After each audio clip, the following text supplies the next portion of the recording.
Hello दोस्तों, आपका स्वागत है। आज हम राजनीतिक विज्ञान के जो अगला बेसिक इन्फॉर्मेशन में जो दूसरा वीडियो है उसको लेके आया हूँ, जिसमें संसद का जो ज़िक्र पूरी तरह से किया जाएगा। तो संसद का उल्लेख भारत संविधान में अनुच्छेद 79 के तहत किया जाता है, जिसमें राज्यसभा का उल्लेख अनुच्छेद 80 में, लोकसभा का उल्लेख अनुच्छेद 81 में और राष्ट्रपति जो पद जो भारत का एक राष्ट्रपति होगा अनुच्छेद 52 में देखने को मिलता है। वन बाय वन हम सभी को समझेंगे। इसमें सबसे पहले हम राज्यसभा को जानेंगे कि भारतीय संसद के ऊपरी सदन को राज्यसभा कहते हैं। यह बहुत इंपॉर्टेंट है कि राज्यसभा कैसा सदन है, ऊपरी सदन, क्योंकि भारत जो है भारत का जो संसद है वह दो सदनीय है, एक राज्यसभा एक लोकसभा, एक ऊपरी सदन एक निम्न सदन। तो ऊपरी सदन हम राज्यसभा को कहते हैं। यह राज्यों और केंद्र शासित प्रदेशों के प्रतिनिधियों को मंच प्रदान करता है। ध्यान दीजिए, राज्यों और केंद्र शासित प्रदेश उसका जो प्रतिनिधि होता है वो हम राज्यसभा के रूप में उसको हम जानते हैं।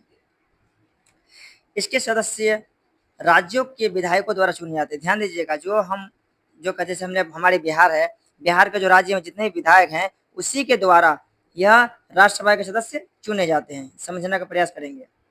नेक्स्ट पॉइंट है इसी के विषय में कि आखिर जो राज्यसभा जो होता है इसका सभापति कौन होते हैं। ध्यान दीजिएगा कि भारत के उपराष्ट्रपति राज्यसभा के पदेन सभापति होते हैं, अर्थात कि उपराष्ट्रपति को अगर वेतन दिया जाता है तो वह राज्यसभा के सभापति के लिए ही दिया जाता है। नेक्स्ट पॉइंट कि राज्यसभा सदस्यों का चुनाव अप्रत्यक्ष रूप से राज्य विधानसभाओं के निर्वाचन सदस्यों द्वारा होता है। ध्यान दीजिएगा कि सबसे पहला बात कि राज्यसभा के सदस्यों का चुनाव होता है किस विधि के द्वारा होता है, यह प्रश्न ऑब्जेक्टिव में आता है। अप्रत्यक्ष रूप से, अप्रत्यक्ष विधि कहा जाता है इसको।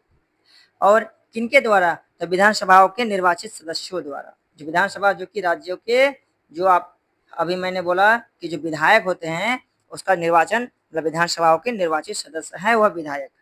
नेक्स्ट पॉइंट, इस चुनाव अनुपातिक प्रतिनिधित्व प्रणाली और एकल संक्रमणीय मत जिसे एसटीवी के माध्यम से होता है। ध्यान दीजिएगा, अगर कहा जाए चुनाव किस प्रणाली के द्वारा होता है तो ऑप्शन है अनुपातिक प्रतिनिधित्व प्रणाली या एकल संक्रमणीय मत आए तो आप दे दीजिएगा कि इन्हीं के माध्यम से इसका चुनाव होता है। अब आगे जिक्र है इसके सदस्यों के बारे में, तो समझने का प्रयास करेंगे वन बाय वन कि राज्यसभा में कुल सदस्यों की संख्या कितनी होती है, 245। ध्यान दीजिएगा 245, जिनमें 233 सदस्य राज्यों और केंद्र शासित प्रदेश से होता है और 12 सदस्य राष्ट्रपति द्वारा मनोनीत होता है। बहुत वीवीआई है।